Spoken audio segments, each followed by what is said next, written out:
Okay. You are already. Today. You are missing it by not being in the studio today. Let's quickly go over the weather forecast. Much as what you saw yesterday, you're going to again see today. Ditto for several days. Maybe we'll see a chance of showers tomorrow, but I doubt it. So we'll just not even worry about the weather today. All right, we have a full house in here. I want to introduce you to some ladies up here with me this morning. I have Tammy on the end, Sabrina, and of course Miss Suzanne Rainey. Many of you already know. I just asked them if they have children. Tammy, you said 4. You have 6. Yes. And you have 2. I have 2. And you said you've never put soap in their mouth. I've never put soap in their mouth. But they've done it themselves. I think they experimented with it just to see what it was like. You must have very good children. Sabrina, you have 6 children? Yes. Any time you've ever put soap in their mouth? No. What do you make them do? Well, instead of me hurting myself, hurting them, I would have them do push-ups. I figured if they had enough energy to misbehave, then we needed to get some of that energy out. Okay. Well, there you go. Do push-ups. Now, Miss Suzanne Rainey, sitting right here next to me, I asked you about the soap, and you said, no soap, but I do what? Vinegar. Vinegar. Do they just dislike the taste of vinegar? Oh, it's awful. Mm-hmm. So that really wouldn't be much difference than hot sauce. Maybe not. It depends which officer's knocking on the door, I'm sure. I'm not going to put her on the spot this morning, but she is up here to talk about the Boys and Girls Club. And, of course, you have your annual dinner tonight, isn't it? Tonight? Yes, we have our Leaders and Legends. Our Leaders and Legends dinner is tonight at the Civic Center in Huntsville. And we have Coach Stallings as our speaker. We have an induction of our Alumni Hall of Fame. We have 2 guys that graduated from, I think one from Huntsville High, one from Lee High, and then we have April Houston Collins that's from Athens. Wonderful. Anything else you want to announce for the Boys and Girls Club? Yeah, I want to talk about our reading initiative. Tell me about it. Okay. We have a 10,000 book reading initiative that's kind of, this past summer we started a reading academy. Mm-hmm. We started at a pilot site in Huntsville at Sparkman Homes.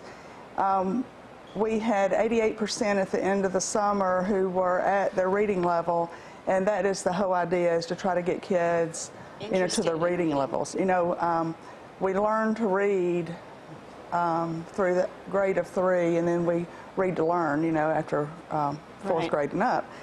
And so it's just critical that they get to their reading levels to ensure that they have a successful academic career. How do you get them into that? Just come to the Boys and Girls Club, get them in a program? Yes.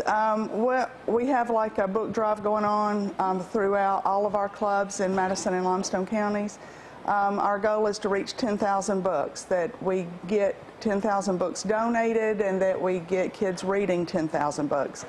And so, I mean, not each, but... So are you looking for people in the community, if they have additional books, they can go ahead and drop them off? Yes. Okay, yes. wonderful. We want new or gently used books that are appropriate for children. I mean, we have kids ages 6 to 18, so any in that age group, but we have a lot of different incentives for them. Like, we are going to give each age group, the winner of each age group, and the winner is just how many books you read, who reads the most. But they'll either get a laptop or a Kindle Nook, something like that, their choice at the end of this school year. Take this opportunity. Sheriff Blakely is having a annual, yard sale and cook-off stew. You may find a lot of books down there. Oh, yeah. It's always good. You go to a yard sale, pick up a box of books, and take them to the Boys and Girls Club. All right, Suzanne, thank you very much. All right, Tammy, you have a mouthful. Tell me about this. Is this the 3rd annual disaster? 3rd annual Disaster and Family Preparedness Fair. Wonderful. It's occurring on Saturday, August 27th, which is actually 4 months after the tornadoes. The date was chosen well in advance of that, but we were excited to be able to have that information to the community at this time. Right. Now, I imagine this will probably be more popular this year in lieu of all the Yes, many of the around. emergency agencies that we've invited to come have changed their schedules to be able to be there, and that is indicative of the need for the community to receive this information. What kind of information can people expect? Oh, there's everything. Our theme is to be informed and be prepared. Sometimes it can be overwhelming to look at getting ready for disasters or loss of employment even.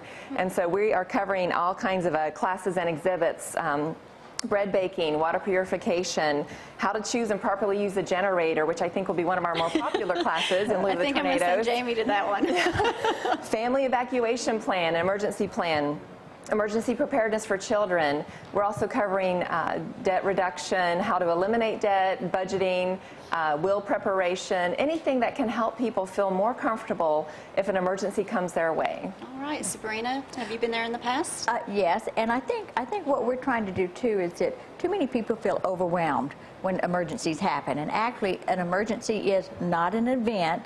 When we prepare for an emergency, it's a process. And so one reason why we fared very well through the April 27th is that we have already been to scout camp, girls camp.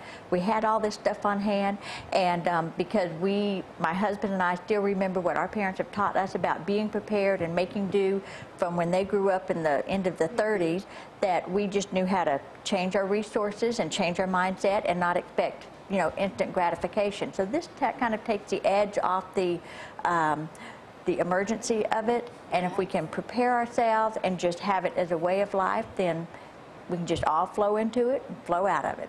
Will you have scenarios set up, or will you go through stories and telling how things can happen? Because I think you're talking about the panic mode. Yeah, mostly just the stories. I know myself, I will be teaching powerless cooking, different ways. I mean, just giving them information on how they can cook without power.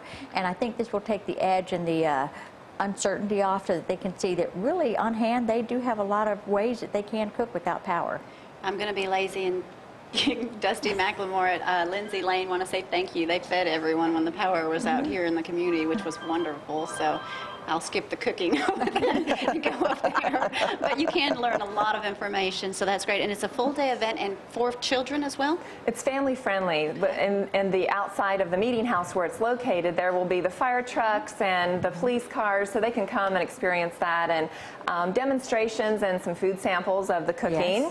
Yes. But also, this event is free. It's community service. We're just trying to get the information out to be an opportunity for the emergency agencies to come in one location to disseminate the information to all the people that they can, and that way it's not overwhelming that we don't have to look in several places, but we can go in one place, receive the information that we need, and be able to really be prepared.